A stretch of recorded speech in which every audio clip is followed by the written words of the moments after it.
Hey, buddy. Tom's here. Woo! It's been a while. It's been like 30 days since I did a video, and then previously to that had been another 30 days. And I apologize, folks. I am in a better place now with work, with all the stuff going on. Deer season's over. I can focus back on working on the house. I can focus on doing these videos and getting out and enjoying the outdoors with the family. So again, I'm going to make a promise to y'all. I'm going to try to get back to a video per week, releasing those videos so I can keep you all up to date of what we're doing here, what we're doing in the sawmill, and everything else. Today's video, I just want to do a walk through the house and kind of talk about some of the key points of what we've done on the house and how having our sawmills has allowed us to do what we have done thus far in this house. Now, it's still a lot of work to go. Oh my goodness, there's a lot of work to go. But I can almost see the light at the end of the tunnel. The amount of money that I've had to put into this house has blown through my estimate, but I can see quasi light at the end of the tunnel. Whew. So first things first, one of the first things we did in this house is we added this black walnut beam here. That black walnut beam is a 6 by 12 by 15 foot. It is monstrously heavy. It is also very beautiful. And I had to do a lot of sanding here in the house, but oh my goodness, this beam is beautiful. Very minimal sapwood, something my wife really wanted. But one of the reasons why we added that beam is because this ceiling that was in here initially was sagging by inches. 2 inches, I think, right here in this middle section is about what it was sagging. And there's a couple reasons why. And there were other areas around this house that just need a lot of work. This whole front section right here, this is all new. Everything around those windows, all that is new because of the massive amount of termite damage that was going on the front face of the house as well as all in the subfloor. So everything forward of this line is all pressure treated underneath there, all brand new, just because of the massive amount of termite damage that was there. But because the ceiling was sagging, and I had my buddy come out here and said, Thomas, you have a sawmill. You have the ability to make this room, this living room, kitchen area, dining room, you have the ability to make this something unique. Let's vault the ceilings. And that was a very daunting task in my head. But once we got the crew out here, saw what they could do, I'm like, yes, all for it. Let's get on it. Let's go. There's still a lot of work to be done. Still working some electrical. Still working on getting up all my ceiling boards and everything. But yes, very happy and excited for how this room is going to turn out. Funny note, this big poplar beam overhead, that's a 22-foot long poplar beam that's 6 by 14 inches and is very, very heavy. Initially, I wanted to do a black walnut beam just like this to match it. And the framing crew, they said, please don't let us try to put a black walnut beam of that size overhead. And I said, okay, I can see the request there because they actually said that this beam here, this 15-foot beam here was heavier than that big poplar beam up there. So I'm like, okay, I got you. Let's go ahead. We'll use a poplar beam up there. And then whenever we start to finish out everything, I will actually go ahead and encase that in black walnut. So it's going to look like a black walnut beam without being a black walnut beam. Plus, it was going to be very difficult to find a black walnut tree of that size. And the amount of money, if that was a black walnut beam, how much I would sell something like that, I can't even fathom. That'd be a completely custom thing. But neither here nor there. We've got a poplar beam up there. And if you see the seams on my ceilings, we're actually going to have black walnut, I don't know if we're going to do 2x6s or 2x4s, going up to that poplar beam, which is going to be wrapped in black walnut. We've got a fan that's going to be right here in the middle. One of those big-ass fan type things. Just huge DC fans can be awesome. But anyways, that's all going to be done with black walnut, so you won't see any seams in our ceiling, and very excited about that. Also in this room, above this door is going to be a black walnut header with black walnut pieces on either side. The theme in this house is going to be a lot of black walnut. And when I come back into the living room, we're going to talk about this fireplace. And also we're going to talk about the very special tree that we're going to go look at the end of this video that's going to go in here. But if we go over here to where the back door used to be, so you have this opening right here, this cased-in opening. Those are actually 6 by 8 black walnut posts holding up an 8 by 8 at the top. I mean, this is solid black walnut, absolutely going to be gorgeous looking, and it matches really well with the tongue groove that we did. And anywhere, yes, I know I have a little hole there. Anywhere you see edges and stuff like that, we're going to trim out everything in the house with black walnut. Like our baseboards, our ceiling molding, all that stuff is going to be probably 3/4 inch by 3 inch wide black walnut pieces. Everything on the walls in here that are still exposed, this is all going to be drywall, and our ceiling, as you see, is going to be the tongue and groove that's been painted white. Around this door, I know the lighting's not best, we also do have it cased in with black walnut as well to continue that beautiful, rich look.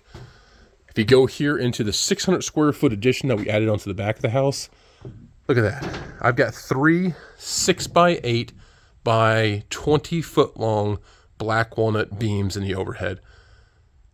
This is going to be amazing looking in here. And then also in this room, I'm kind of torn. I think we might do drywall in the overhead.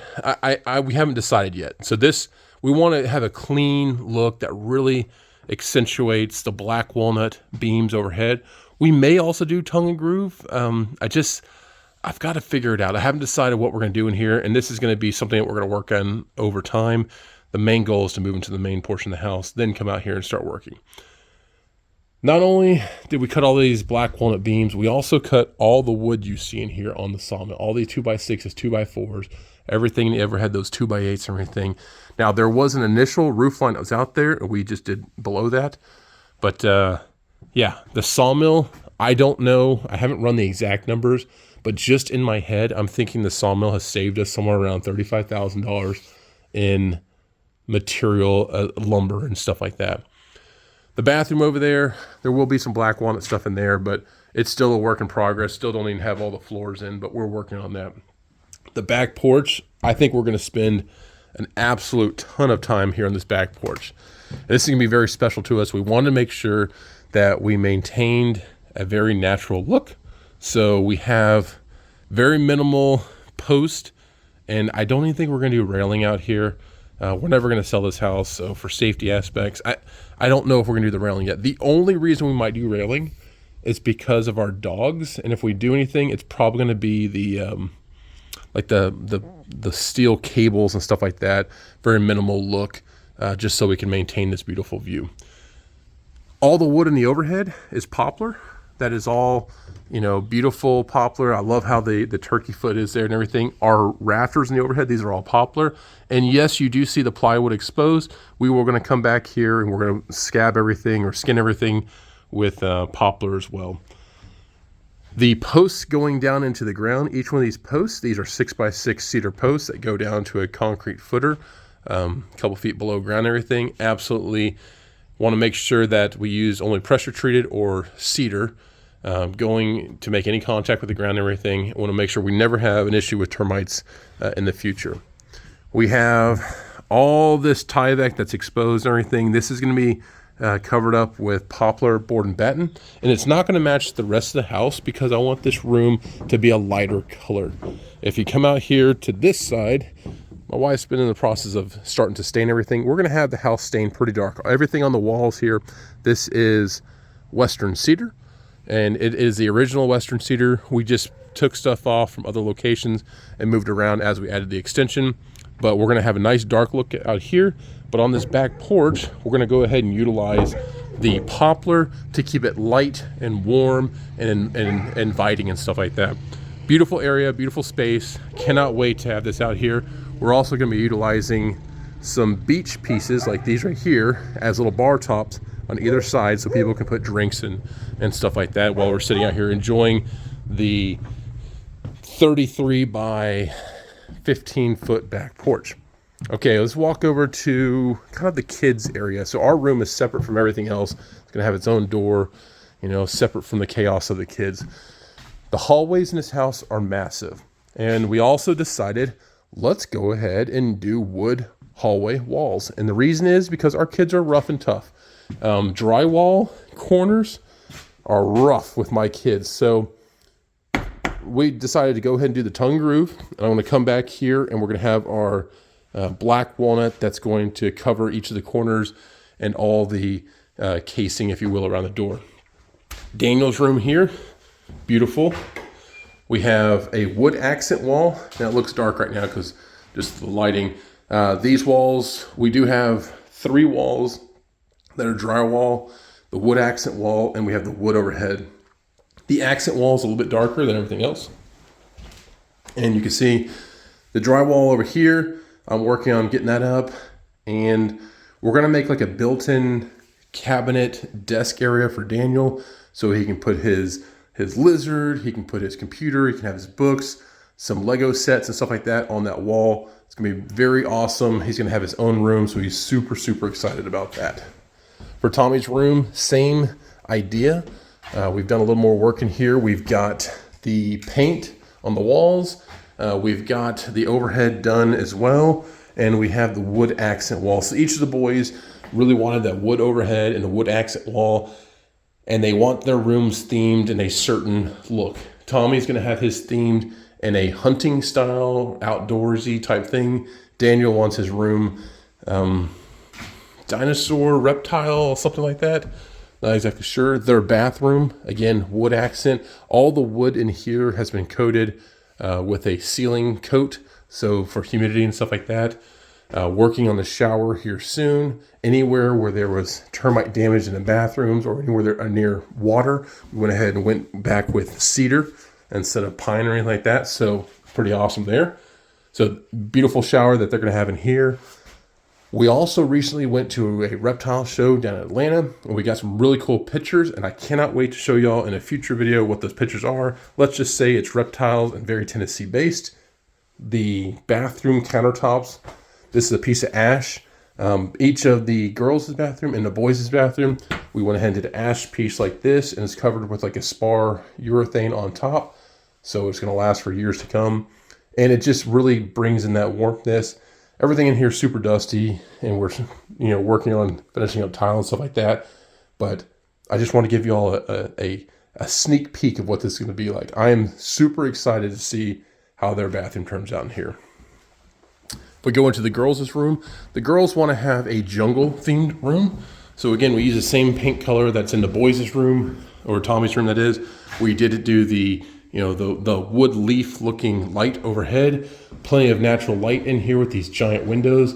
They're super excited how they're going to set up everything in here. And our daughters, they're big into reptiles too. This might sound funny, but they do have some snakes as pets and everything, and we have some really cool artwork that we bought at that reptile show in here that's really gonna match the jungle theme that they're looking for. So excited about that. Around this door here, I haven't done anything here because each of the rooms is gonna have a black walnut accent, and in here it's gonna be the bathroom.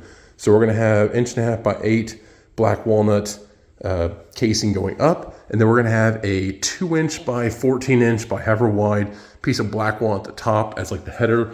So it's like you're entering into this luxurious bathroom, if you will. Again, same color, and everywhere around the top up here and the baseboards is going to be black walnut trim, and same as here in the bathroom. So I didn't want to get anything on the wood, so we went ahead and left a little gap there, but the 1 by 3 or 3/4 by 3 black walnut trim everywhere there. The girls also wanted an ash top here in the bathroom. Now this top here does have a little bit of a stain on it, and we stained it with tea. You can check a video that my wife and I put together. It's a little short video, and we're gonna do some more on how we stained all of this wood here using natural ingredients. Things that you can make yourself. We did not buy any stain at all. We stained all these wood walls ourselves. Around where the commode is, I was already starting to get some black walnut pieces out. Again, the theme is we're going to utilize as much black walnut as possible to make these rooms really stand out and look beautiful. So on the front face here will be black walnut. We'll have some shelves and stuff, probably some live edge shelves above the commode where we'll have those as black walnut as well. The shower trimmed out will all be in black walnut. In this closet here, this is unique. So my buddy Neil down south, he had some camphor logs. And if you've never smelt camphor before, it's amazing. It smells like Vicks Vapor Rub. So I went ahead and lined this closet here with 1 by 6 camphor. And we're gonna come in and do some camphor shelves as well. Kind of sand everything down, and it just smells amazing. If you could smell this, like a little scratch sniff and everything, It smells like Vicks Vapor Rub. It's hypoallergenic, antibacterial, all sorts of stuff like that. So we want to make sure we had a unique closet for the girls that'll make everything smell nice. And we have a beautiful tile that we did in each of the bathrooms. Very happy with that. So that's kind of the rundown of the majority of the house. We've been doing about 80% of the work ourselves. It's been a slow process, but we've learned so much. And everywhere I make a mistake, I'm going to cover in black walnut. So that's why I'm going to be using black walnut trim everywhere. But no, this has become a reality because of the sawmills that we own. And I am so grateful that we have these sawmills, because between my dad and I, we've cut so much for this house. We've put on a metal roof. All of our lathing strips up there are all pine that we cut 1x4s on the sawmill. Everything in the walls, the 2x6s, everything in the 2x4s, all that stuff. We've cut pretty much everything in here, with the exception of the plywood and stuff like that. The floor joists underneath here, 99% of them are pressure treated wood. I mean, pretty much all of them, except for like in the kitchen area. When I initially started, I went ahead and did all those 2x10s down there under the kitchen out of cedar, and I just beefed them up to being true 2-inch thick wide vise, inch and a half, or whatever you might get for store-bought. But yeah, very, very excited. Now let's talk about this fireplace. This fireplace here, for the time being, we're going to keep a brick and wood look. The mantle that I'm going to cut, I'm going to keep throughout the life of this fireplace. However, in the future, we will probably stone this up. But for the time being, we're going to go ahead and build out kind of like wood above here, like to mount the TV and stuff above the fireplace. And we'll have some black walnut columns coming up, holding up a beautiful black walnut mantle over this. In the future, probably 5 years down the road, we would like to go ahead and collect stones, which my wife has been doing for a long time, collect stones from all over the country. We have stones from Michigan, Wisconsin, Oklahoma, here in Tennessee, of course, Alabama, all over the place. We're collecting these stones, and we're going to go ahead and make our own stone fireplace to make it so unique to us as a family. These are things that we went ahead and did ourselves, and I think it's just going to make it just so much nicer. But again, we're talking about the mantle. So let's go ahead and leave here. We're going to head out to the woods. I'm going to show you the very special mantelpiece and talk a little bit about the history of our property and why we're going to use that here. Okay, this is the tree that is special. And you're probably like, that tree looks absolutely horrible. Well, it does, but looks can be deceiving. Never judge a book by its cover. This is a black walnut tree where all of the sapwood has rotted away. This has been on the ground for a very, very long time. And I'm going to show you what this can look like. And it's just going to blow your mind, because I've made mantles out of trees like this, and they've been the most beautiful, rich, dark, black walnut colored mantles I've ever made. I mean, I don't know what it is, if it just sits there and ruminates and just ferments or whatever, but the richness and color, if you find a dead black walnut tree, there's nothing I've seen that's like it. It's absolutely amazing. So I've got the tractor down here, I've got the chainsaw. I'm gonna go ahead and take out that section right there. That is the piece that I want to make my mantle out of. And I'm gonna go ahead and probably cut, I'll probably cut somewhere over there, because the way the branch, just looking at the look of it, I'll cut it somewhere around there, and I'll cut it long, because I want to make sure I save as much of the straight section as possible. I don't know how bad the rot's going to be on that side, but really the heartwood of black walnut doesn't really rot out. So I think this is going to be the moneymaker piece that we need. Also, I'm going to try to get the 2 columns that go vertically on either side of the fireplace done up as well. And I'm looking, I might be able to get them out of that section right there. All right, I'm gonna get the chainsaw on this. I'm gonna cut this open and just kind of show you what it looks like. And then the actual making of this mantle will be a separate video, but I just want to show you, this is the tree we're gonna use. And what's special about this spot here, so this area that I'm standing, so you can see kind of in the background, there's a lake and everything. Well, those used to be fields way back when. But this section where I'm standing, this is where the kids like to do their little camp out. So they've got like a a pile of stuff there. But this used to be the old house place. So this tree was probably planted by someone pre-Civil War era. I'm talking, this is an old tree. They planted this here. There's a lot of cedars around here. There's some giant cedars. You can see these big ones here. There's some smaller ones too. But, and there's some giant poplars. Take a look at those 2 poplars right there. It doesn't even do it justice how big they are, but I cannot, it would take 2 of me maybe to reach my arms around that. But right here is essentially the old house place. You can see the Easter lilies, I think is what those are. Whatever those flowers that pop up are. My wife's probably like, you don't know your flowers. I know trees, I don't know flowers. But yeah, let me cut this open real quick. And we'll grab this out of here. And then we'll have a piece to work with.